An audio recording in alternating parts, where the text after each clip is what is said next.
오늘 22장, 23장, 24장 이 사무엘하를 다 살펴보게 됩니다. 근데 이 사무엘하 22장, 23장, 24장을 살펴보면서 생각을 해봐야 될 부분이 있습니다.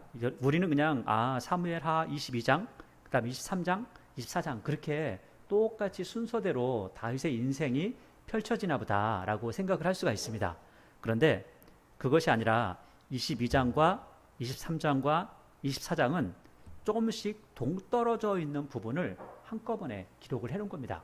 그래서 다윗의 인생에 하나님 앞에 어떻게 서 있었는가라는 것들을 우리에게 이야기해 줍니다. 그러면서 또 한 가지는 무엇을 이야기하냐면 사람은 다윗도 사람이었기에 실수하며 살 때가 있었다. 이것을 우리에게 알려주고 있습니다. 그러면 실수할 때에 어떻게 반응을 해야 되는가, 어떻게 돌아서야 되는가까지도 우리에게 말씀을 하고 있죠. 그래서 22장은 젊을 때 지었던 다윗의 신앙 고백의 시고요. 23장은 다윗이 이제 하나님 앞에 부르심을 받을 때가 되어서 그때서 다시 한번 자기의 신앙 고백을 하는 겁니다. 그렇게 신앙 고백함에도 불구하고 다윗이 어떠한 실수를 하고 살아가는가? 사람이 가질 수 있는 가장 큰 또는 가장 잦은 실수가 있습니다. 이게 뭐냐면 자기의 의의를 드러내는 겁니다. 자기의 의의를 드러내고요. 또 내 손에 힘이 얼마나 있을까? 내가 얼마나 큰 힘이 있을까? 이 힘 자랑하는 겁니다. 이것을 보여주면서 사람은 이럴 수밖에 없다. 그렇지만 하나님 앞에 어떻게 돌아가야 될 것인가? 이것을 이야기하고 있죠. 자, 우리가 이제 사무엘하 22장을 쭉 보게 될 것인데 이 사무엘하 22장을 보기 이전에 한번 찾아봐야 될 말씀이 있습니다. 시편 18편 말씀을 한번 보도록 하겠습니다. 구약성경 813쪽이죠. 구약성경 813쪽에 시편 18편입니다. 보시면 사무엘하 22장하고 시편 18편은 똑같습니다. 똑같은 거를 똑같이 기록해 놨습니다. 다윗의 시이기 때문에 시편에 있고요. 그 다음에 이 시를 그대로 가져와서 다윗의 신앙 고백이다라고 해서 사무엘하 22장에 똑같이 기록해 놨습니다. 그래서 나중에 그 댁에 가셔서 18편은 쭉 읽어 보시고요. 여기 위에 보시면 18편 바로 위에 보시면 파란색으로 글씨가 써 있잖아요. 거기에 보니까 이렇게 써 있죠. 여호와의 종 다윗의 시인데 인도자를 따라 부르는 노래이고요.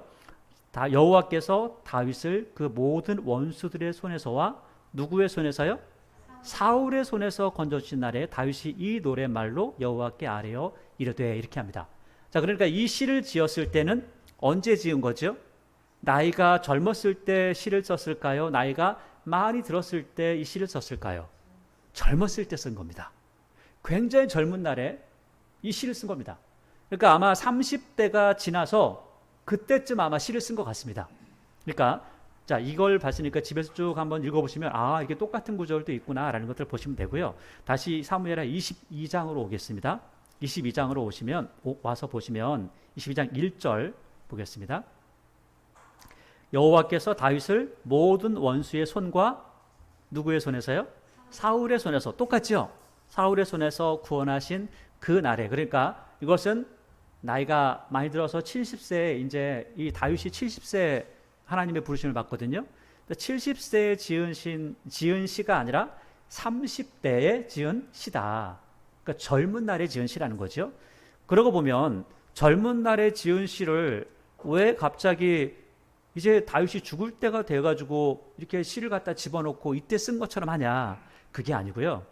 젊을 때의 신앙과 나중에 나이가 들었을 때의 신앙을 우리에게 보여주는 겁니다. 어떠한 신앙을 가지고 있는가 보여주는 거죠.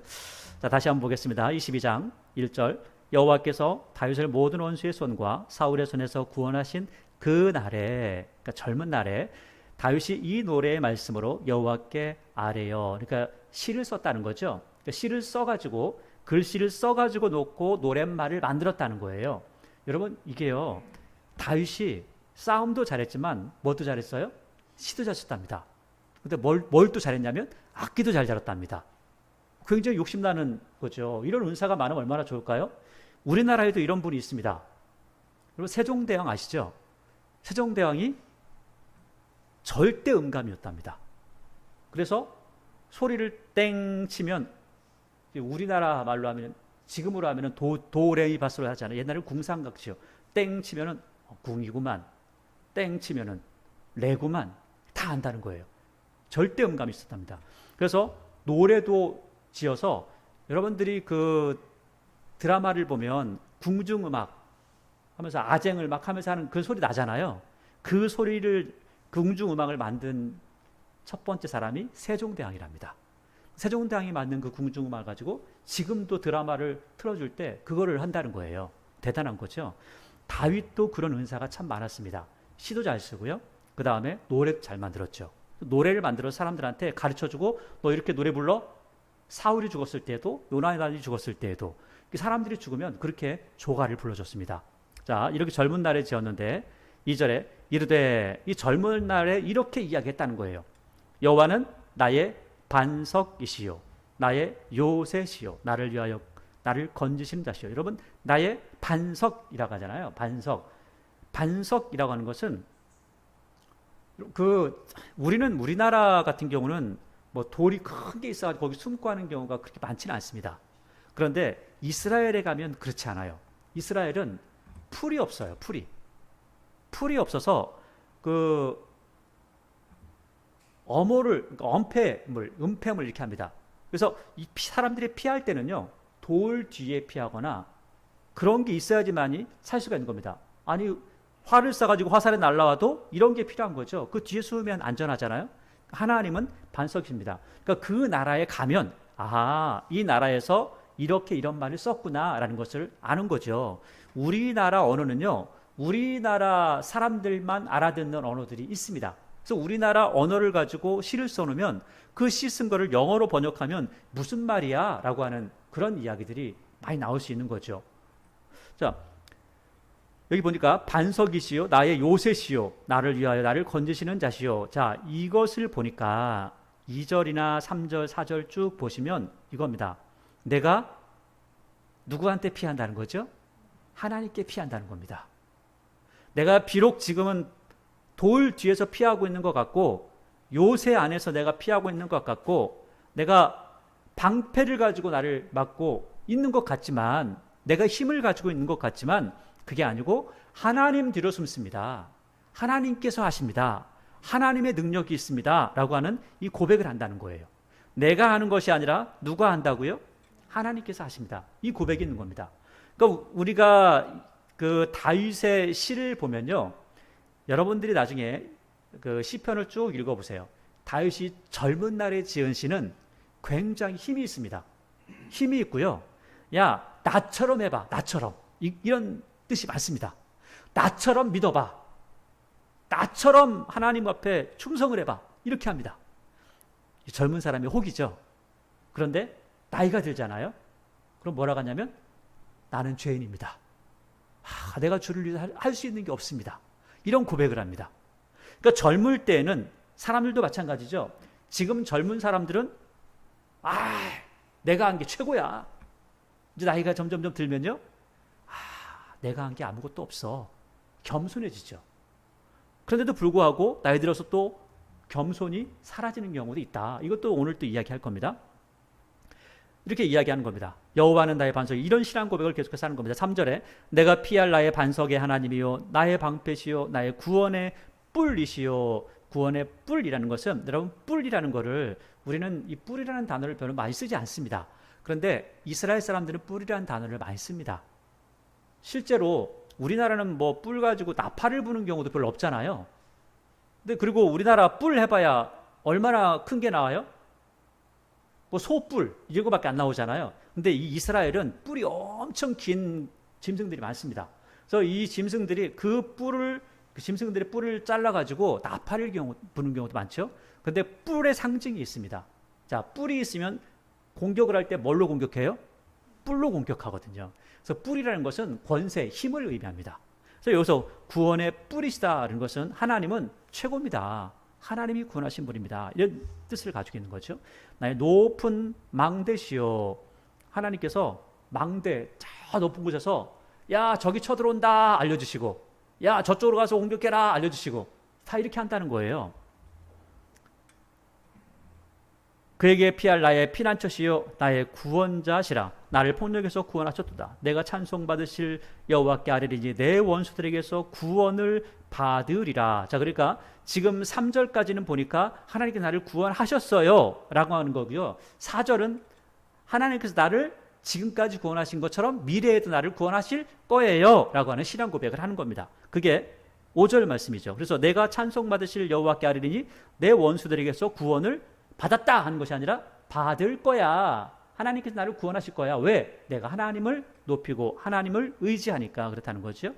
그 다음에 사망의 물결이 나를 애우고 불의의 창수가 나를 두렵게 하였으며, 사망의 물결, 불의의 창수 이런 걸 말할 때 여러분 우리는 이게 잘 요즘 뭐 좀 이런 홍수가 좀 지고 하면, 이번에 부산에 보니까 비가 많이 왔다고 하죠.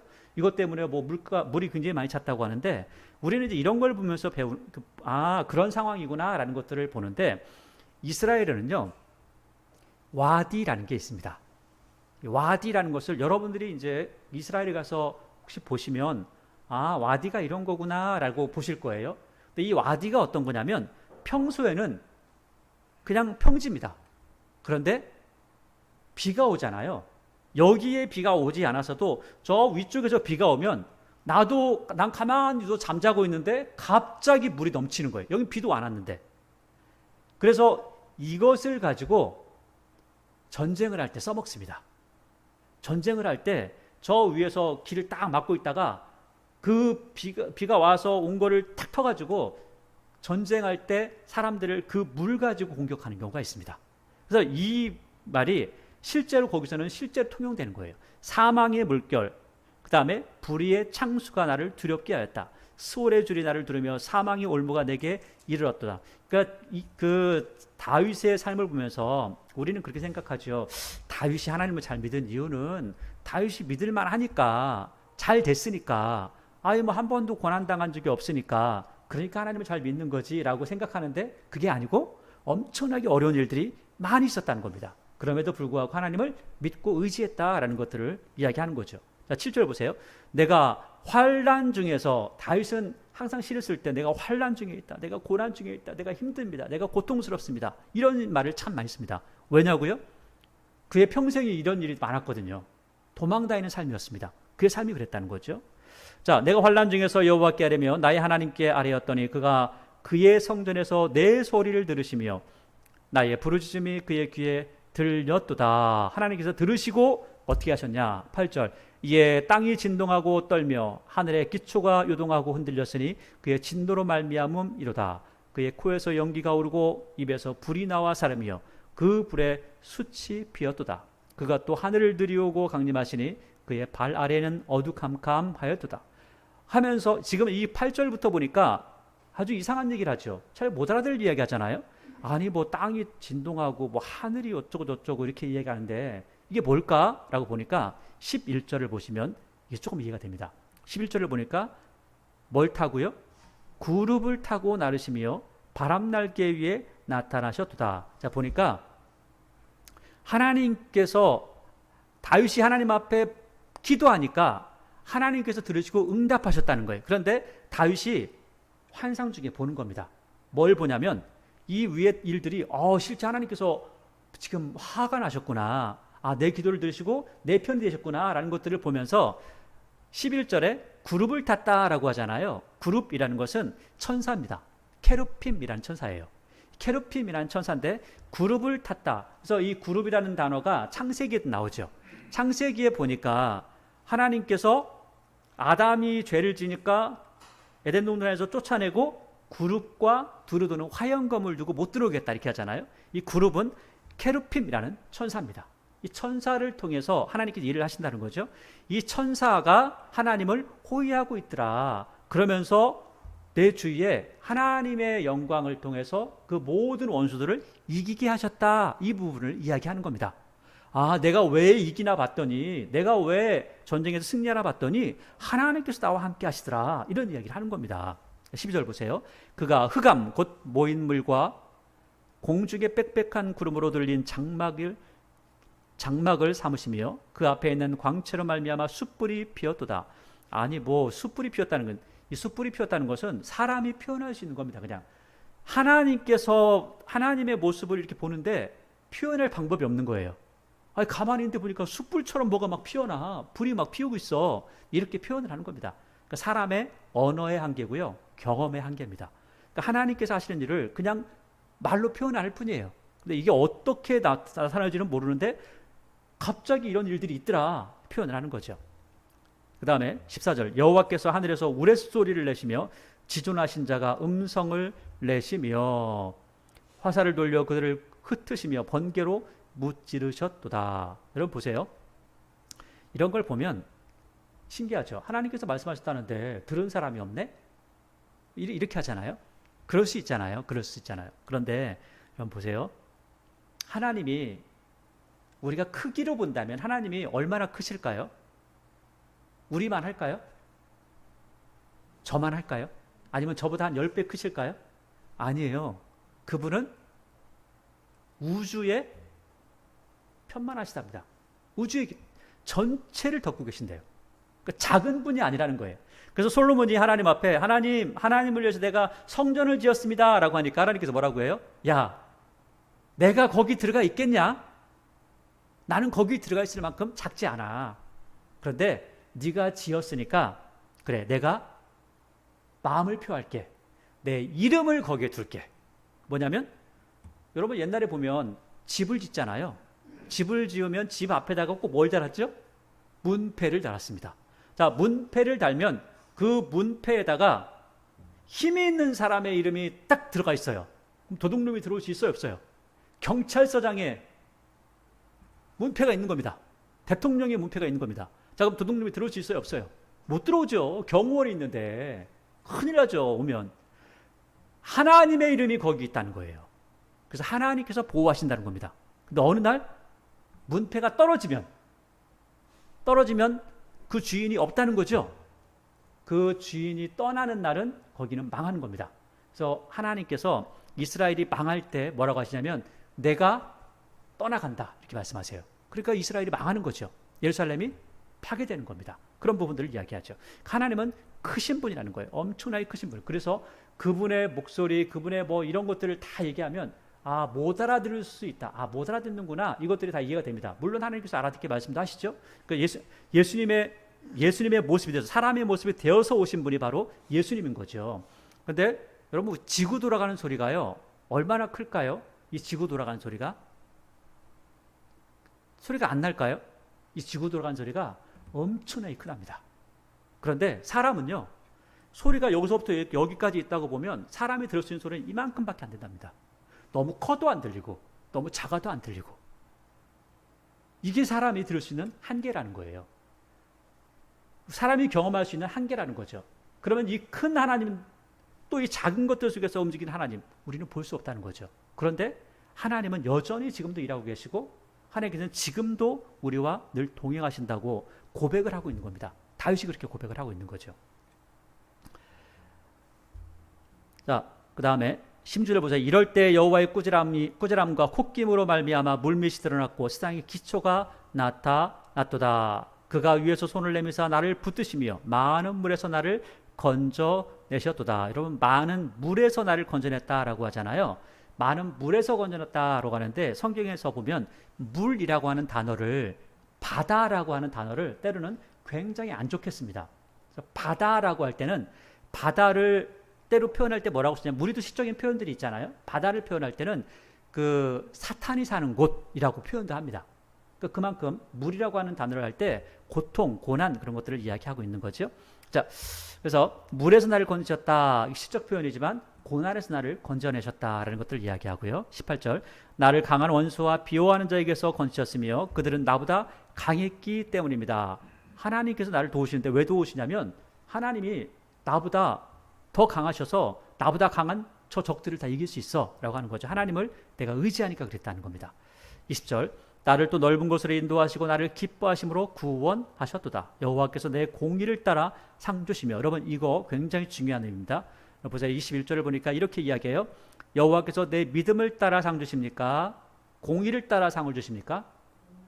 공의를 따라 상을 주십니다. 여러분 믿음이라는 거는요. 우리는 이렇게 이야기해요. 하나님 내가 하나님 믿으니까 나한테 상 달라니까요. 이렇게 하는데 하나님은 뭐라 하냐면 야 믿으면 똑바로 살아. 이렇게 말씀하고 있다는 거예요. 하나님 믿니? 그러면 똑바로 살아. 그래서 오늘 다윗이 그렇게 고백하는 거죠. 여호와께서 내 공의를 따라. 그래서 내가 잘못했을 때는 하나님 앞에 뒤지게 맞았다. 이렇게 한번 고백을 할 때도 있습니다. 잘못했을 때는 엄청나게 맞거든요. 상 주시며 내 손의 깨끗함을 따라 갚으셨으니 내가 죄악을 저지르면 하나님께서 안 들으시더라. 나에게 주시는 것도 없더라. 이렇게 얘기하는 겁니다. 지금 신앙인들도 마찬가지로 이러한 고백을 해야 되겠죠. 하나님 믿는다면 어떻게 살아야 돼요? 선하게, 착하게, 공의를 행하면서 깨끗하게 살아라. 이렇게 말씀하고 있는 겁니다. 22절 이는 내가 여호와의 도를 지키고 악을 행함으로 내 하나님을 떠나지 아니하였으며 그의 모든 법도를 내 앞에 두고 그의 규례를 버리지 아니하였음이로다. 내가 어떻게 공의를 행하고 깨끗하게 살았냐면 하나님 말씀을 꼭 붙들고 있어가지고 내가 이렇게 살았어. 이야기하는 겁니다. 14절 내가 또 그의 앞에 완전하여 스스로 지켜 죄악을 피하였더니 그러므로 여호와께서 내 의대로 그의 눈 앞에서 내 깨끗한 대로 내게 갚으셨도다. 내가 잘 살아보니까 이렇게 하더라. 이것은 언제 고백이라고요? 젊은 날의 고백입니다. 젊을 때는 이렇게 패기 있게 얘기하는데 나이 먹으면 조금 달라집니다. 내가 한 게 아무것도 없습니다. 나의 믿음도 연약합니다. 라고 고백을 하게 되는 거죠.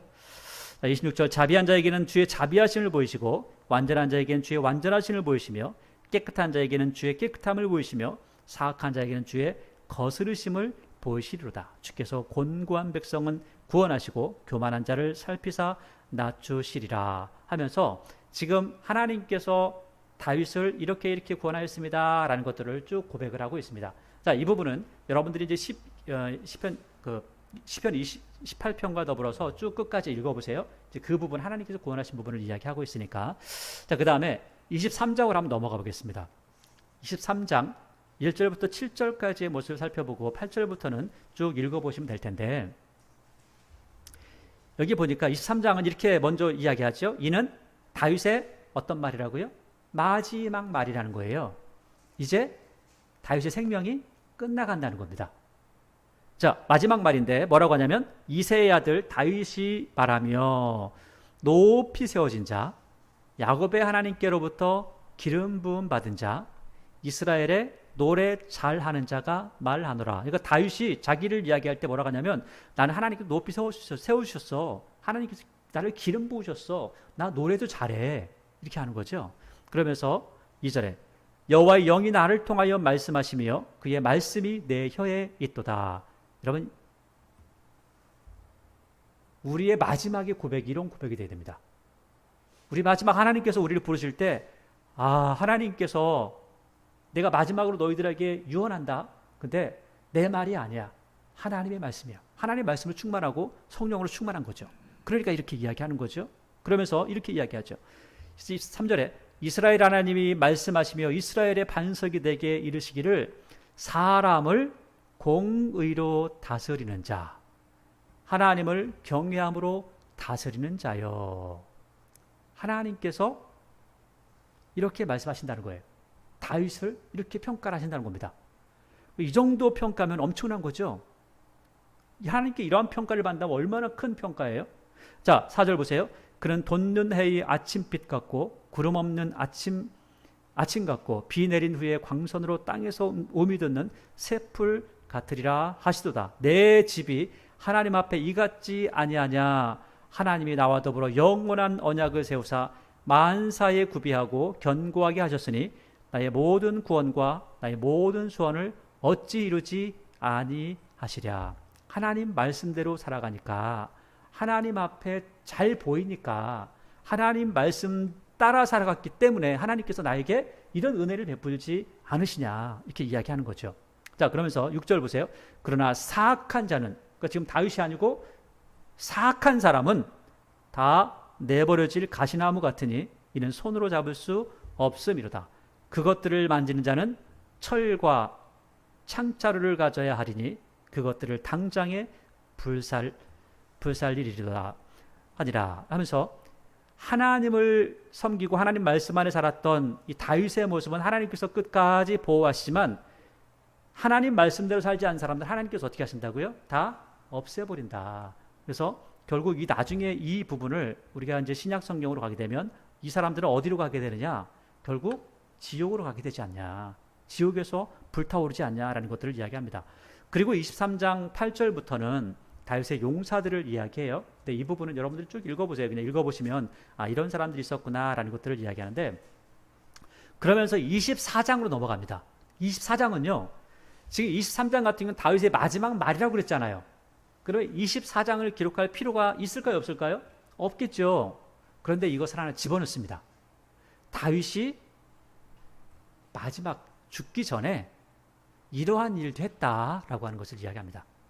그러니까 사람이라면 사람이기 때문에 실수할 때가 있었다. 다윗의 실수를 이야기하는 거죠. 그래서 우리가 성경을 보면요, 아주 특이한 점이 있습니다. 성경은 좋은 점만 기록하지 않습니다.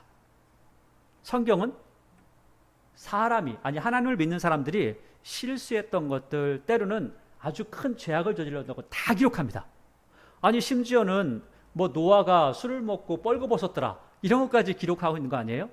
그래서 뭐 아버지와 딸의 그런 관계들 이런 것들도 기록하고 있잖아요. 아니 기록하지 않아도 되잖아요. 성경이니까. 그런데 기록하고 있거든요. 왜요? 사람들이 그렇다는 겁니다. 그래서 성경은 뭔가를 숨기려고 하는 것이 아니라 사람의 실체가 어떠하며 하나님은 어떤 분이신지를 보여주려고 하는 겁니다. 자, 그런데 오늘 24장을 보니까 여호와께서 다시 이스라엘을 향하여 진노하사, 자, 이스라엘을 향해서 하나님께서 진노하셨다고 합니다. 그들을 치시려고 다윗을 격동시키사 가서 이스라엘과 유다의 인구를 조사하라 하신지라. 자, 보세요. 이 말이 참 이상해요. 보니까 여호와께서 다시 이스라엘을 향하여 진노하셨어요. 그러니까 하나님께서 지금 진노하셨다는 거예요. 그 왜 진노하셨느냐? 왜 진노하셨죠? 나오지 않잖아요. 그러니까 이 대목을 보면서 우리는 아, 하나님 좀 이상하다.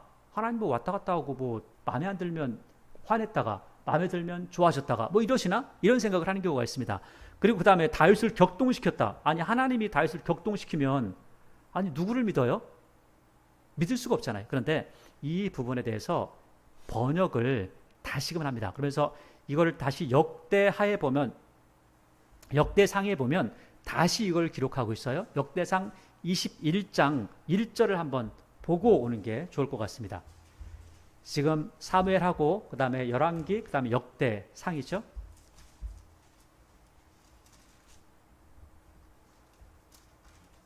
역대상 21장, 그래서 641쪽에 있습니다. 구약성경 641쪽.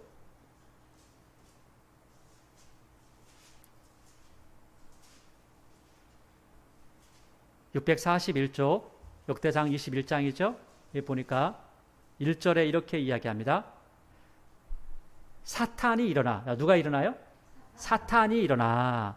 그러니까 우리가 읽었던 사무엘하 24장은 여호와께서 격동했다 이렇게 했는데 그게 아니고 누가? 사탄이 일어나 이스라엘을 대적하고 다윗을 충동했다는 거예요. 그러니까 하나님께서 하신 것이 아니라 누가 했다고요? 사탄이 했다라는 거 다시 한번 이야기합니다.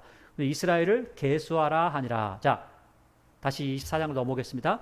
이스라엘을 다시 계수하라고 하죠. 자, 여러분 이스라엘을 계수하라. 이게 뭐가 문제야? 라고 할 수 있잖아요. 자, 그런데 이 당시에 사람 숫자를 세라라고 하는 것은 큰 의미가 있습니다. 전쟁을 할 때 그동안 사람 숫자를 세본 적이 있어요? 없어요? 한 번도 없습니다. 사람 숫자를 셌던 때는 언제만 있었냐면 출애굽 때만 그렇게 셌습니다. 그런데 지금 사람 숫자를 세라는 거예요. 그냥 사람이 몇 사람인가 라고 하는 것이 아니라 전쟁할 만한 사람이 몇 사람이라 되나 이것을 추려보라는 겁니다. 자, 그것은 뭐냐면 다윗이 생각하는 겁니다. 내가 얼마나 힘이 있지? 내가 얼마나 능력이 있지? 하나님 아니어도 내가 할 수 있는 게 뭐가 있지? 라고 교만함이 올라온 겁니다. 힘을 자랑한다는 거죠. 자, 그래서 2절을 보세요. 이에 왕이 그 곁에 있는 군사령관 요압에게 이르되 너는 이스라엘 모든 지파 가운데 다니며 이제 단에서부터 브에세발까지 인구를 주사해라 라고 하니까 요압이 아니 왜 인구를 조사합니까? 하나님이 사람 가지고 전쟁에서 이기게 하셨습니까? 말도 안 됩니다 하는데도 조사해 라고 하니까 조사를 했습니다. 해서 9절을 보세요. 요압이 백성의 수를 왕께 보고하니 곧 이스라엘에서 칼을 빼는 담대한 자가 80만 명이요 유다에는 50만 명이죠. 자, 그러면 80만 명 50만 명 하니까 130만 명이죠. 자, 그러면 출애굽할 때 인구가 전쟁할 수 있을 만한 남자의 수가 몇 사람이었냐면 60만 명이었습니다. 그 60만 명에 비하면은 2배 이상이 늘어났죠, 인구가. 출애굽 때부터 인구가 그렇게 많이 늘어난 겁니다. 사람이 많이 늘어난 거예요. 자, 이렇게 하고 나니까 10절을 보세요. 여기에 키가 있습니다. 다윗이 백성을 조사한 후에 그의 마음에 뭐 했어요? 자책했어요. 왜 자책했을까요? 아니, 인구 조사하는 게 뭐가 문제라고 자책했죠? 지금 다윗의 마음에 내 힘이 얼마나 되나 힘 자랑을 하려고 했던 것이 여기 드러나는 겁니다. 아, 내가 하나님을 의지하는 게 아니라 내 힘을 의지하려고 했네 라고 하는 마음이 든 겁니다. 그래서 자책하는 겁니다. 그래서 하나님 앞에 이렇게 이야기하죠. 다윗이 여호와께 아뢰되 내가 이 일을 행하고 큰 죄를 범했습니다. 제가 교만했습니다 라고 하는 거예요. 여호와께서 여호와여 이제 내 간구하옵나니 종의 죄를 사하여 주옵소서. 내가 심히 미련하게 행하였나이다. 여러분 이렇게 이야기하니까 하나님께서 야 너 그렇게 잘못했으면 벌을 받아야지 하면서 벌을 주시는데 세 가지 중에 한 가지를 선택해라 합니다. 자, 13절을 보세요. 가시 다윗에게 이르되 왕의 땅에 7년 기근이 있을 겁니다. 7년 동안 비가 안 올까요? 두 번째, 왕이 왕의 원수에게 쫓겨 석 달 동안 쫓겨다니겠습니까? 세 번째, 전염병이 돌아서 하루 동안, 사흘 동안 전염병이 돌아서 사람들을 죽이게 할까요? 이렇게 하는 겁니다. 그러니까 다윗이 이렇게 얘기합니다. 아유, 7년은 너무 길고, 왜? 저번에 3년 동안 기근이 있어 본 적이 있거든요. 7년은 너무 길고, 내가 저번에 압살롬 때문에 도망 다녀보니까 아유, 너무 힘들더라. 그러니까 하나님의 손에서 내가 움직이고 싶다 해가지고 3일 동안 온역이 오게 합니다.